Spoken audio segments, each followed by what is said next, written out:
Good afternoon. My name is Tina Glandian. I'm an attorney from the United States, and I'm representing Andrew Tate and Tristan Tate alongside their Romanian legal defense team.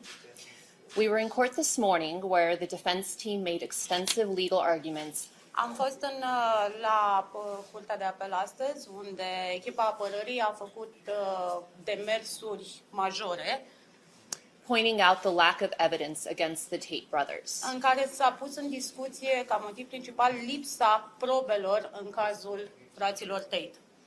And then Andrew and Tristan took turns each addressing the court, and they were both very forthcoming.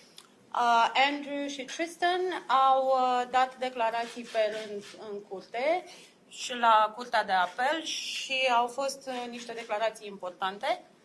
As they have been throughout this entire investigation, and they asked the court for their freedom based on the lack of evidence against them and the lack of any criminal history that neither of them has. Ei și-au cerut drepturile de eliberare din arestul preventiv pe baza lipsei de probe și pe baza lipsei antecedentelor penale.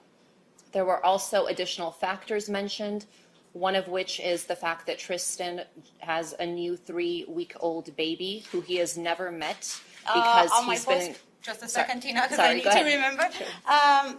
A mai fost menționat și au mai fost aduse și alte argumente, ca de exemplu faptul că Tristan are un copil de 3 săptămâni pe care nu a avut oportunitatea să-l întâlnească încă.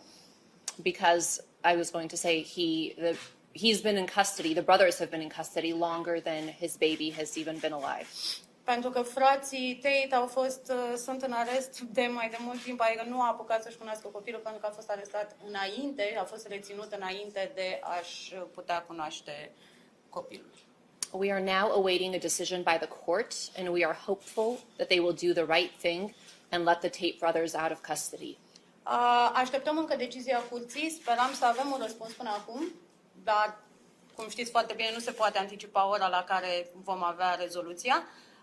Suntem plini de speranțe, suntem optimiști și avem încredere că sistemul își va face treaba. It's no secret that the Tate brothers are controversial public personas.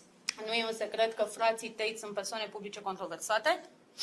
But this is not about their public persona and whether you agree with their viewpoints or not. Dar aici nu este vorba de personalitatea lor publică, este vorba de persoane private și nu este vorba de a fi de acord cu punctul lor de vedere sau nu. Aici este o chestiune legală. This is about the violation of international human rights and the due process of law.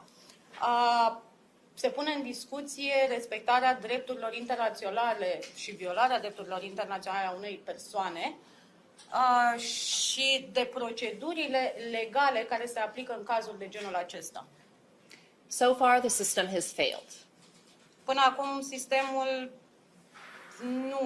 nu a funcționat cum trebuie, să spunem așa. The Tate brothers, who are both U.S. citizens, have been in jail for over 30 days now without bail and without any charges being filed against them. Frații Tate sunt în arest de peste au fost reținuți de peste 30 de zile, fără să li se ofere posibilitatea de a posta cauțiune sau de a fi eliberați condiționat. And again, Tina, can you repeat the last part? Without bail. Without bail and without any charges being filed against them. Și foarte important, fără ca acuzațiile să fie formulate împotriva lor. Deci deocamdată nu au fost puși sub acuzare, sunt doar reținuți într-o anchetă. This investigation started in April of last year. And the fact that today is February 1st and no charges have been filed in the 10-month period should speak volumes as to the state of the evidence.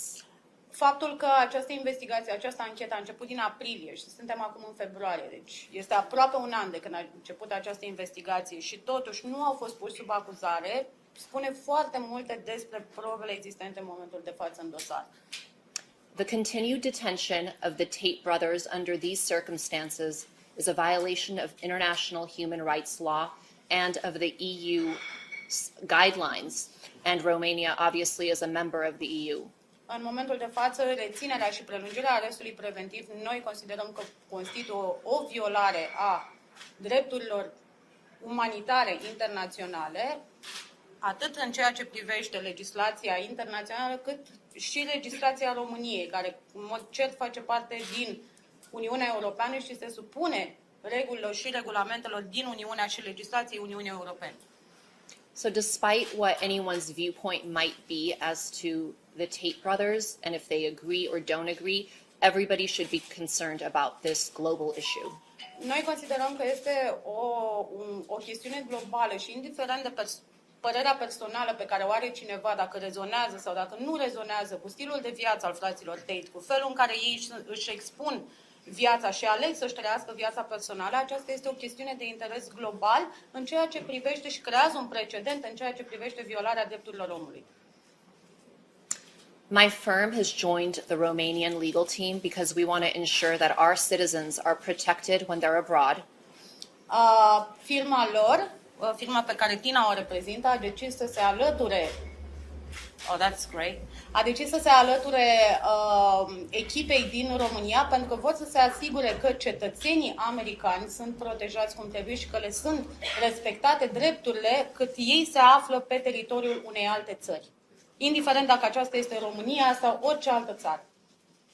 And we will continue to fight to get the Tate brothers out of custody and home where they belong. Și vom continua să luptăm pentru a-i scoate pe frații tăi din arestă și pentru a-i aduce acasă unde ar trebui să fie în momentul de față. And now I can take some questions. Puteți adresa întrebări?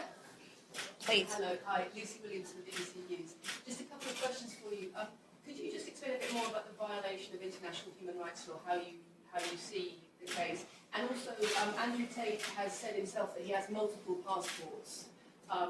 And I just wanted to clarify how many different nationalities of passport he actually has. So to answer your question, there are due process rights, especially for pretrial detention. In this case, there aren't charges yet, so it's considered a preventative detention. And so you're supposed to have the least restrictive alternatives imposed. And there's no doubt that incarcerating and jailing someone with no bail is the harshest sanction you could impose. And the circumstances here don't warrant it, where there's no charges, they have no prior criminal history, and the government is always in a position to take away passports and to impose any conditions, whether it's house arrest or other forms of supervision, to make sure the person doesn't flee. Again, I don't believe they're a flight risk. They've known since April that there was an investigation. If they intended to flee, they've had 10 months. They could have left Romania. They have not. They have ties here to the country. As I gave one example, Tristan has a newborn baby who's Romanian, who's here. And so there's absolutely no indication that they're a flight risk.